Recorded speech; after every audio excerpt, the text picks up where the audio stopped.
Камустинская районная библиотека предлагает вашему вниманию информвыпуск «Алихан Бакиханов. Борец за свободу народа».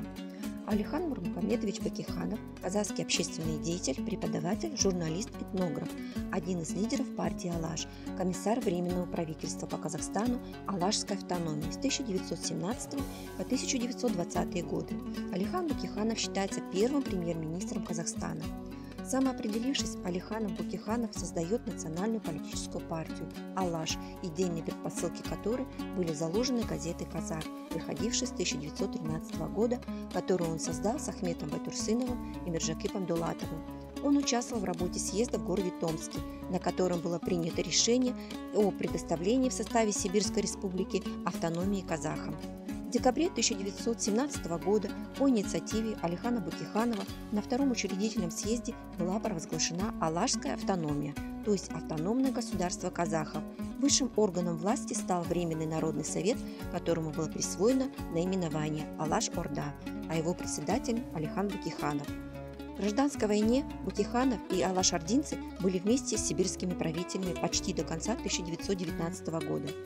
Алашардинцам пришлось пойти на единственно приемлемое, хотя и чрезвычайно тяжелое решение – войти в соглашение с идейными политическими противниками в обмен на декларированные обещания сохранения национальной автономии. Поскольку идея автономии не отвергла советской властью, Алихан Бакиханов счел для себя возможным на легальной основе работать в сфере культуры.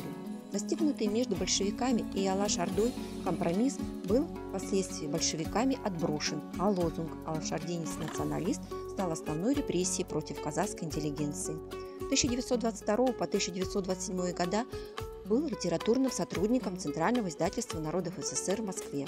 С 1920 по 1930 годы трижды арестовывался органами НКВД.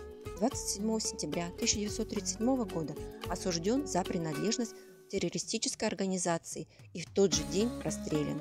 16 мая 1989 года Пленум Верховного суда СССР признал осуждение Бакиханова необоснованным и постановил приговор отменить, а дело прекратить за отсутствием состава преступления. Именем Алихана Бакиханова названы улицы в городах и селах. В 2017 году в городе Семей открыт памятник.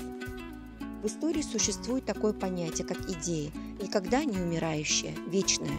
Могут изменяться его звучание, написание или ослабнет его роль в обществе, но сама идея всегда бессмертна.